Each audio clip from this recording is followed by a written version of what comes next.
اعوذ باللہ من الشیطان الرجیم بسم اللہ الرحمن الرحیم الحمد للہ رب العالمین والصلاة والسلام علی محمد وعلی آلہ الطیبین الطاہرین واللعنۃ الدائمۃ علی اعدائہم اجمعین اما بعد۔ محترم سامعین کرام، اہل حرم کا قافلہ جب کوفہ پہنچا تو اہل حرم کی جانب سے کئی خطبے تھے جو کوفے والوں کے سامنے خطاب کیے گئے، جن میں سے ایک خطبہ بی بی زینب سلام اللہ علیہ نے ارشاد فرمایا، ایک خطبہ امام زین العابدین علیہ السلام نے ارشاد فرمایا، اور ایک خطبہ مولا کائنات کی بیٹی جناب ام کلثوم سلام اللہ علیہ کی جانب سے خطاب فرمایا گیا۔ انہی خطبوں میں سے ایک خطبہ ہے جو امام حسین علیہ السلام کی شہزادی فاطمہ بنت الحسین کی جانب سے ایک خطبہ دیا گیا اہل کوفہ کے سامنے۔ بی بی نے ارشاد فرمایا کہ الحمدللہ عدد الرمل والحصى وزینت العرش الی الثری احمدہ واؤمن بہ واتوکل علیہ۔ تمام کی تمام تعریفیں خداوند کریم کے لیے ہیں۔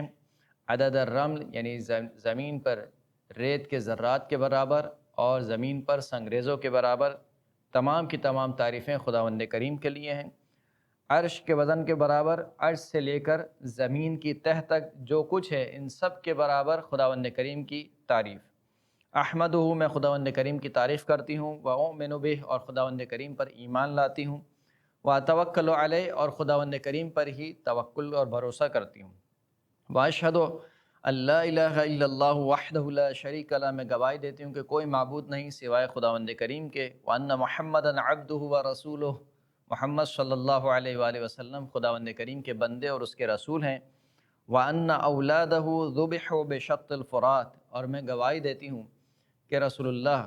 محمد صلی اللہ علیہ وآلہ وسلم جو کہ اللہ کے بندے اور اللہ کے رسول ہیں، انہی کی اولاد کو فرات کے کنارے ذبح کر دیا گیا۔ من غیر ضحل ولا ترات، نہ تو ان کا کوئی جرم تھا، نہ انہوں نے کسی پر ظلم کیا تھا، نہ کسی کا مال لوٹا تھا، بغیر جرم و خطا ان کی اولاد کو فرات کے کنارے ذبح کر دیا گیا۔ اللہم انی اعوذ بک ان افتری علیک الکذب، اے پروردگار میں تجھ سے پناہ مانگتی ہوں کہ میں تجھ پر کوئی جھوٹی بات باندھوں، وان اقول خلاف ما انزلت علیہ من اخذ العہود لوصیہ علی بن ابی طالب، اور میں تیری پناہ مانگتی ہوں کہ میں تجھ پر کوئی ایسی بات کہوں جو اس بات کے مخالف ہو کہ جس کے بارے میں تو نے رسول اللہ کے وصی علی ابن ابی طالب سے کوئی عہد و پیمان لیا تھا۔ کون علی ابن ابی طالب؟ المسلوب حقہ، جن کا حق غصب کر لیا گیا، المقتول من غیر ذنب، جن کو بغیر کسی گناہ کے قتل کیا گیا، کما قتل ولدہ بالامس، جس طریقے سے کل ہی ان کے بیٹوں کو ان کے گھروں میں، اللہ کے گھروں میں سے ایک گھر میں قتل کر دیا گیا، کما قتل ولدہ بالامس فی بیت من بیوت اللہ، جس طریقے سے ان کے بیٹے کو اللہ کے گھروں میں سے ایک گھر میں قتل کر دیا گیا۔ وَبِهَا مَعْشِرٌ مُسْلِمَةٌ بِأَلْسِنَتِكُمْ، اور یہ سب کام تمہارے سامنے ہوا، اے وہ گروہ جو اپنی زبان سے، یعنی جو زبانی کلامی مسلمان ہو، اپنی زبانوں سے اسلام کا دعویٰ کرتے ہو، اسلام کا اقرار کرتے ہو، زبانوں کی حد تک تم مسلمان ہو، تمہارے سامنے یہ کام ہوا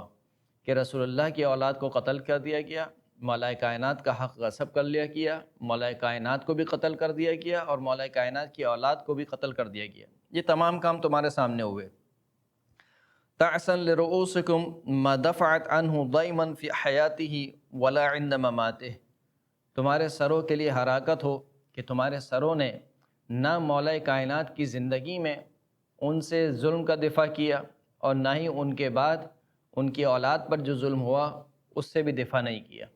یعنی نہ مولا کائنات کی زندگی میں، نہ مولا کائنات کے مرنے کے بعد تم نے مولا کائنات کا دفاع نہیں کیا، ان کے اوپر جو ظلم جاری رکھا گیا اس کا دفاع نہیں کیا۔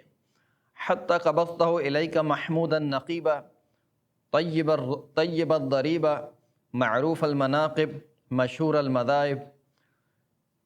یہاں تک کہ پروردگار نے مولا کائنات کو اپنی بارگاہ میں بلا لیا۔ کس حال میں بلایا؟ محمود النقیبہ، کہ وہ انتہائی قابل ستائش شخصیت، ان کے مناقب، ان کا کردار قابل ستائش، قابل حمد، ان کی شخصیت، ان کا کردار قابل تعریف تھا۔ طیب الضریبہ، ان کا کردار بہترین نمونہ عمل تھا، پاک و پاکیزہ نمونہ عمل تھا۔ معروف المناقب، جن کے مناقب لوگوں میں مشہور تھے۔ زبان زد خاص و عام جس کے مناقب تھے وہ میرے بابا علی ابن ابی طالب تھے۔ مشہور المذاہب، جن کا راستہ بالکل واضح تھا، یعنی وہ حق کے راستے پر تھے، اور ان کے راستے میں کوئی ایسا نہیں تھا کہ منافقانہ روش کو اختیار کیا گیا ہو کہ کبھی کس طرف جا رہے ہیں کبھی کس طرف جا رہے ہیں، بلکہ ان کا راستہ شروع سے لے کر آخر تک بالکل واضح اور روشن تھا۔ لم تأخذہ فیک لومۃ لائم، اے پروردگار تیرے راستے میں میرے بابا نے کسی ملامت کرنے والی کی ملامت کا اثر نہیں لیا، ولا عدل عادل، نہ ہی کسی مذمت کرنے والی کی مذمت کا اثر لیا۔ ہدیتہ یا رب للاسلام صغیرا، اے پروردگار تو نے میرے بابا کو بچپنے میں ہی اسلام کی طرف ہدایت دی، یعنی اول المسلمین اگر کسی کا ٹائٹل ہے تو وہ میرے بابا علی ابن ابی طالب کا ہے، کہ جس وقت مولا کائنات کی عمر مبارک کوئی زیادہ نہیں تھی، یعنی وہ بچپن میں تھے یا لڑکپن میں تھے، جبکہ جو دوسرے افراد تھے جو بڑے بڑے شیوخ تھے وہ اس وقت بتوں کے آگے سجدہ ٹیک رہے تھے، لیکن مولا کائنات کہ جن کے لیے پوری امت مسلمہ کرم اللہ وجہہ کے خطاب سے ان کو نوازتی ہے، اس کی وجہ یہی ہے کہ مولا کائنات کی پیشانی کبھی غیر خدا کے سامنے نہیں جھکی۔ تو بیوی فرماتی ہیں کہ اے پروردگار تو نے بچپنے میں ہی میرے بابا کو اسلام کی طرف ہدایت دی، وحمدت مناقبہ کبیراً، اور جب میرے بابا بڑے ہو گئے تو پھر تو نے میرے بابا کے مناقب کی حمد و ستائش کی، یعنی میرے بابا کے مناقب کو عام کیا، اور ان کا کردار اس قابل تھا کہ خود پروردگار عالم اس کردار کی حمد و ستائش کرے۔ وَلَمْ يَزَلْ نَاصِحًا لَكَ وَلِرَسُولِكَ حَتَّى قَبَضْتَهُ إِلَيْكَ زَاهِدًا، اور میرے بابا ہمیشہ تیری طرف اور تیرے رسول کی طرف نصیحت کرنے والے رہے، یعنی مولا کائنات کا جو کردار تھا وہ یہ تھا کہ وہ ہمیشہ اسلام کی جانب، اللہ کی جانب، اللہ کے رسول کی جانب لوگوں کو بلاتے رہے۔ حتی قبضتہ الیک زاہدا فی الدنیا غیر حریص علیہا، یہاں تک کہ پروردگار تو نے میرے بابا کو اپنی بارگاہ میں بلا لیا اس حال میں کہ وہ دنیا سے بالکل بے رغبت تھے، یعنی انہیں دنیا میں ذرہ برابر بھی رغبت نہیں تھی، دنیا کی چاہت نہیں تھی ان کے اندر۔ غیر حریص علیہا، دنیا پر حریص اور دنیا پر لالچی نہیں تھے۔ راغبا فی الآخرۃ مجاہدا لگا، جبکہ وہ آخرت میں بھرپور رغبت رکھتے تھے، چاہت رکھتے تھے، اور تیری راہ میں، تیرے راستے میں جہاد کرنے والے تھے۔ رضیتہ فاخترتہ، تو ان سے راضی ہو گیا پس تو نے ان کو اختیار کیا، انتخاب کیا۔ وہدیتہ الی طریق مستقیم، اور تو نے ان کی ہدایت کی سیدھے راستے کی جانب۔ یہاں تک جو بی بی کا خطبہ ہے،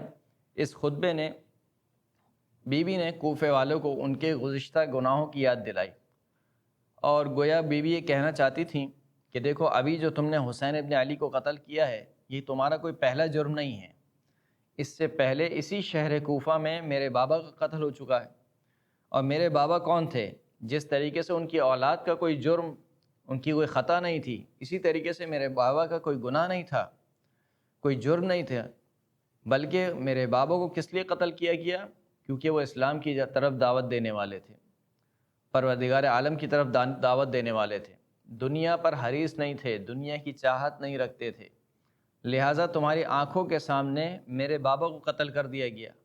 تو آج اگر ان کی اولاد کو تمہاری آنکھوں کے سامنے قتل کر دیا گیا تو یہ کوئی تعجب کی بات نہیں ہے، تم کل بھی خاموش تھے اور آج بھی تم ظلم کا دفاع نہیں کر رہے ہو۔ وآخر الدعوانا ان الحمد للہ رب العالمین۔